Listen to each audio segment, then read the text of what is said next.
Pour AJ, vu le niveau où il est, au départ, je payais, mais depuis quelques années, non, je ne paye plus. Parce que je ne veux pas des petits sponsors, on en a pris 2. C'est ceux qui représentent avec lui en ce moment, il y a Red Bull et puis Nike. Il parle français, AJ? Ah, AJ, il parle français? Général, bonjour coach. Bonjour, bonsoir Rémi. Regarde, celui avec son daron, c'est mieux. Ok, bah on va regarder ça après, on va regarder. Du jour, un certain AJ Dibandsa qu'on est ravi d'accueillir aujourd'hui. Bonjour AJ. Bonjour, bonjour. Tout va bien? I'm good. Et oui, vous avez compris qu'AJ, le français est limité. On va faire une petite trad en live en anglais et en français. AJ, welcome to the show, bienvenue sur NBA Extra. Thank you for having me. Merci beaucoup de votre accueil. Ah, on est ravi de vous avoir en français désormais avec la traduction. Si je parle français, AJ, est-ce que vous m'entendez? Est-ce que vous me comprenez? Est-ce que vous avez l'anglais dans l'oreillette? Non.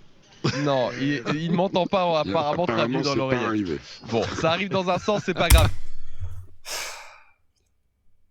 Toujours des problèmes de production en France, putain. Quand est-ce qu'on va être un minimum sérieux, les gars? Pourquoi le traducteur il parle pas dans l'oreillette, putain de merde? Les gars, putain, c'est rien faire en France ou quoi, putain de merde? God! I'll speak to you in English. Non, You can just answer in English and the translation will come in French. Comme ça sera plus simple dans ce sens-là. On accueille donc AJ Dibandsa parmi nous aujourd'hui qui est annoncé comme une prochaine superstar NBA. Et je pèse mes mots quand je vous dis ça. Vous avez tous entendu parler de Cooper Flagg qui est annoncé numéro 1 de la draft cette année. Et bah le prochain Cooper Flagg, c'est ce gamin-là. Il a 17 ans, AJ, il aura 18 ans la semaine prochaine. Ça arrive très vite pour lui qui vient du Massachusetts. Un ailier de grande taille, 2m6 qui est en lycée aux États-Unis. Ramenez-moi comme traducteur, les gars. Noka, donnez-moi un badge. De l'aventure Team USA avec laquelle il a été champion du monde l'année dernière, l'été 2024. Et il s'est d'ores et déjà engagé avec la fac de BYU pour la saison. AJ, quand j'aurai son âge, il broie. Donc toi, tu vas broie AJ quand tu auras son âge. Stop the cap, man. Saison prochaine. AJ, everybody is waiting on you to be number 1 draft pick in 2026. How do you live with such high expectations? Just living in the moment. Mais écoutez, moi je vis surtout l'instant présent. I haven't made it anywhere yet. Pour l'instant, j'ai encore rien réussi de concret. Still gotta make it to college. Donc il faut encore que j'arrive au niveau universitaire. En fait, les gars, vous savez ce qu'ils ont fait? Là, AJ, dans ses oreillettes, il entend la meuf qui traduit en français. Donc ça veut dire que quand il est en train de parler, c'est pour ça qu'il s'arrête à chaque fois. Putain, ils ont fait n'importe quoi. Au lieu de mettre quelqu'un dans l'oreillette qui traduit justement ce que le journaliste est en train de dire, ils ont mis dans l'oreille de AJ la traduction de quand il parle. Donc là, c'est-à-dire, lui-même, ça se voit qu'il est confus parce qu'il est en train de parler, après il s'arrête parce qu'il entend la meuf qui parle juste après. Il faut n'importe quoi, putain. Je fais ça étape par étape. Tu vois, il s'arrête. Merci beaucoup, AJ. Je suis désolé, je suis un peu perturbé. On a des petits soucis de traduction, vous l'avez compris, pour savoir. Bah ouais, tu vois, ils ont des soucis de traduction, putain. Ah là là là là là là, putain. Après, on va dire que je critique tout le temps, mais les gars, pour moi, tu peux pas être sur un plateau TV, Bein Sport, et vous avez des soucis de traduction. Genre, ça n'arriverait jamais ESPN, tu vois. Mais bon. Si AJ me comprend ou pas en français. Jacques, c'est toujours particulier quand on a un prospect comme ça. C'est un gamin, AJ, il a 17 ans. Et pourtant, la planète basket entière, alors peut-être pas le grand public, mais ceux qui bossent dedans, les scouts, les GM, les coachs de fac. Il y a un problème de son? Non. D'équipe NBA, bien sûr. Tout le monde lui tourne autour, là. Oui, mais après, ils savent très bien qu'il y a des étapes. Avec Team USA, ça s'est bien passé. Il y a m'échappe. C'est aussi eux. De step by step, faire les choses, s'intégrer, dominer, gagner et changer de climat. Et après, même si maintenant, un an, on s'en fout. Plus confortable, éducation à la fois. Mais ils sont en train de parler, ils sont en train de faire une interview. On veut savoir ce que AJ il pense, mais c'est des ouf. Former les joueurs à la NBA, c'est le rôle des... Ça fait partie de la trajectoire, évidemment. On découvre quelques images, quelques highlights de AJ en lycée. Il y a du Kevin Durant dans le morphotype. Hein. J'ai cru entendre que c'était le projet pour AJ. Non, les gars, les gars, c'est une dinguerie, AJ. AJ, il est trop fort, les gars. Why did you decide to commit with BYU for next year? I mean, Kevin Young.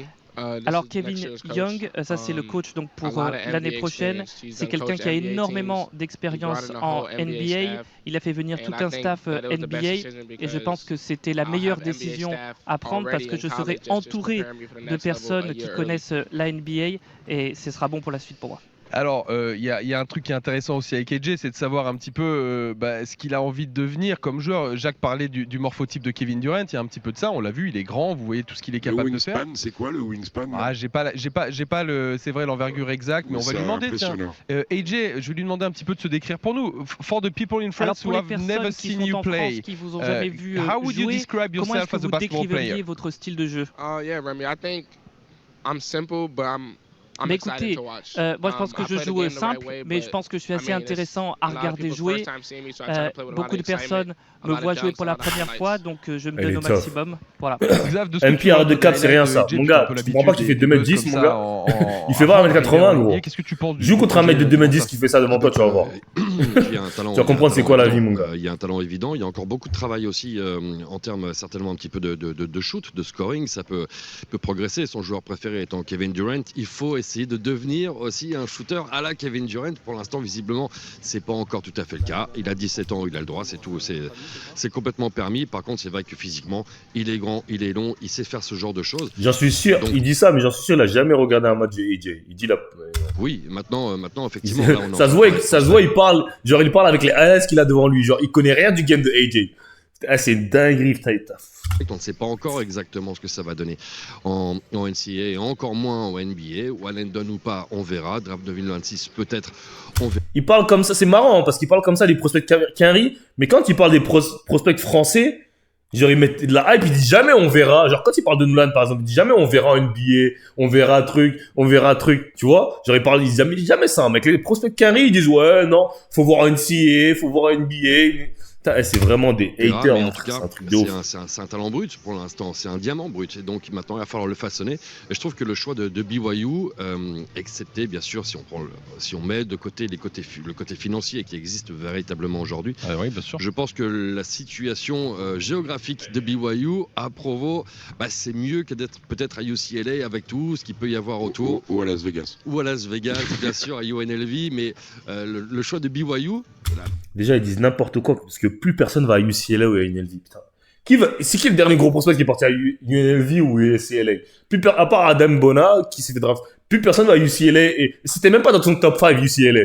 Mais qu'est-ce qu'il raconte, putain, les mecs? Mais oh là là là, il parle de UCLA. Il était même pas dans son top 5. Mais qu'est-ce que c'est ça? Pour le coup, on y est allé. C'est vachement bien, je trouve. C'est vrai, on a été. We went to BYU. Alors, on est allé à BYU il y a 2 ans maintenant. Yeah, we watch a game over there. On a vu un match là-bas. Je vais vérifier avec lui qu'on ait réglé nos petits soucis de traduction. AJ, si je parle en français, est-ce que vous m'entendez en anglais? Yes, it works now. Cool. Ça marche. Parfait. Cette fois, on est bravo. AJ, on reviendra vers vous. On va parler un petit peu de vous, de votre carrière, de ce qui vous attend. Mais on est aussi là dans NBA Extra pour parler des highlights de la nuit en NBA. C'est un peu notre boulot avec Jacques et Xav.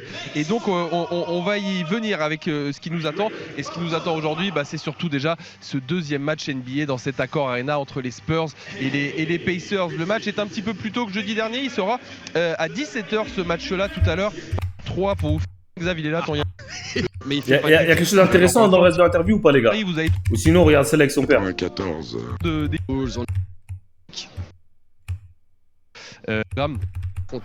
Vas-y. Et ce qui me fait rire, c'est que dans le titre, ils mettent même pas qu'ils ont parlé à... Vas-y. C'est bon, j'arrête de parler. On va regarder celle-là. Après, on va dire je hate, donc c'est bon, j'arrête. En ce moment la NBA et ses stars confirmées et en devenir. Et vous avez rencontré justement Lise Laure, un jeune basketteur d'origine africaine, congolaise exactement. Il est venu spécialement des États-Unis et s'appelle Eddie Dibansa, 18 ans. À la fin du mois, il a débuté le basket à 4 ans. Son papa est donc du Congo-Brazzaville, sa maman jamaïcaine. Eddie Dibansa a déjà remporté la vraie 115. Il a dit qu'il aimerait jouer au sport avec NBA avec son père avec en France. Il est encore lycéen et a choisi l'université de Brigham Young qu'il intégrera l'année prochaine. Il est annoncé par les experts comme étant le premier choix de la draft en 2026. Nous avons rencontré cette semaine cet ailier ambitieux de 2,06 m.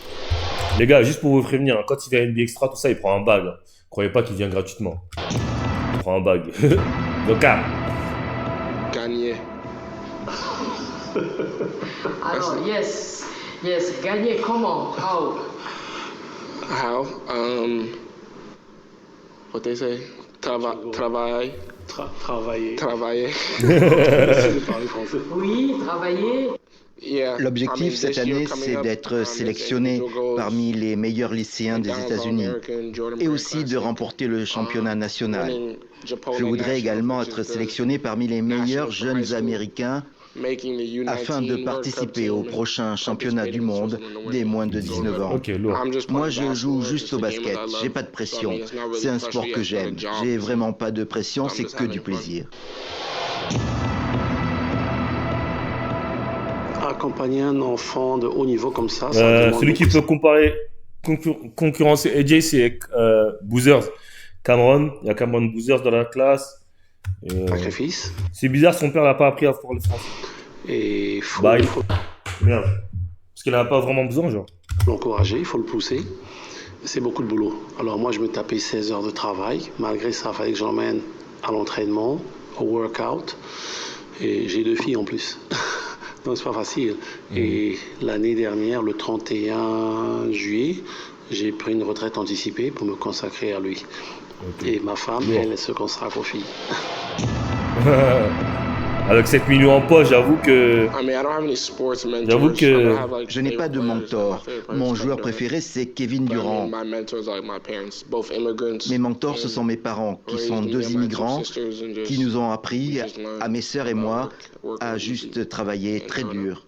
En termes d'investissement financier pour... Maintenant que je sais qu'il vient d'Afrique, les gars, moi, je suis pas le numéro de AJ, les gars. Faut qu'il perce.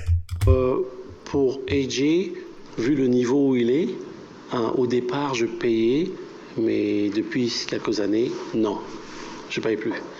Maintenant, on le paye. Vous avez entendu? Même AJ, les gars. Et ça, c'est un truc que je dis souvent. Les gens ils m'envoient des messages. Oui, je peux m'entraîner avec toi. Ouais, mais j'ai pas d'argent. Ouais, mais j'ai pas ça. Les gars, vous avez entendu c'est pas pour faire de la pub pour que ce soit. Vous avez entendu de la propre bouche du père de AJ. Même moi, je payais, frère, pour l'entraîner, pour l'envoyer des workouts, tout ça. AJ, mon gars. Numéro 1 du pays. Vous êtes là, vous jouez en région, vous me dites, fais-moi un entraînement gratuit. Comment, man? Une 12aine de sponsors, parce que je veux pas des petits sponsors. On en a pris 2. C'est ceux qui représentent avec lui en ce moment. Il y a Red Bull et puis Nike. Ok. Donc il est avec Red Bull et Nike. Et puis on a pris des contrats de 2 ans avec eux. Contrat de 2 ans. Celui de Nike va finir en juin, le 25 juin. Ils sont en train d'essayer de le renouveler, mais on va voir. Et puis, Red Bull va finir l'année prochaine avant qu'il soit drafté. Ouais, il est smart, son père. C'est un beau businessman, ça se voit. Ça se voit. Si, il vient pas d'Afrique. Bah si, il vient d'Afrique. Il vient dire son père, les Jamaïcains et Congolais. Bah si, mais en fait, ça se voit qu'il vient d'Afrique, mais il y a beaucoup d'Américains, vous savez, ils savent pas d'où ils viennent. Genre, ils sont américains, mais ils savent même pas de quel pays ils viennent. Mais lui, il sait d'où il vient. Son père, il parle français, il sait vraiment d'où il vient. Ils sont immigrés en plus. Tu vois. Qui rêve d'aller au NBA. Il faut combien pour s'entraîner avec un petit joueur de 23 comme ça? C'est 100 € la séance, mon pote. Hein? Alors, il faut prendre l'école au sérieux. Comme j'ai dit à mon fils, tant que tu n'as pas un A ou B, tu joueras plus jamais au basket. Au départ, il n'avait pas compris. Et une fois quand je l'ai privé du basket, c'est là il a commencé à comprendre que papa ne plaisantait pas. Depuis, il n'a que des bonnes notes. Depuis, c'est un bon étudiant. Je lui ai dit, c'est bien, tu as un rêve, je peux pas t'empêcher de rêver. Hein? Mais il faut que tu aies un plan B. Ouais. Jusqu'au cas où tu te casses une jambe, tu peux jouer au basket, qu'est-ce que tu vas faire? Les études. Le plan B, c'est les études. Alors, il faut travailler. D'abord, travailler bien à l'école. Il faut s'entraîner, quelle que soit la discipline, que ce soit le football, le basket, le handball, n'importe quel sport. Il faut bien s'entraîner tout le temps. Et puis, il faut que tu le supportes. C'est vrai, en vrai, c'est raisonnable. J'ai pas l'étal. Mais j'ai pas l'étal. Il y a mon pote qui vend des formations pour faire de l'argent, si tu veux. Pour une formation chez lui. Les parents africains, la majorité, ils supportent pas leur enfant. Ils leur supportent quand l'enfant devient quelque chose. Hein? C'est pas mon cas. J'ai commencé à le supporter au basket quand il avait 4 ans. Et il comprend pas un mot, et il comprend pas le français, donc il comprend rien. Voilà, on lui souhaite bonne chance à ce jeune. Merci beaucoup, Lislaw. En fait, là, c'était l'interview de son père, quoi. C'était l'interview de son père. C'était juste une interview de son père, là. Donc, bon, les gars, c'était lourd. We done for tonight, man. Peut-être on a le temps de regarder une petite vidéo. Si t'es broke MP, pour la formation de... Ouais, mais sauf que j'ai rien dit. Je suis broke, ouais. La tête Afrique, ils ont fait une meilleure interview que Ben Soria, de ouf. Respect, je leur mets un like et je m'abonne, même si je les connais pas. Lourd. Lourd. J'ai mis un like et j'ai abonné, les gars. Regardez, no cap.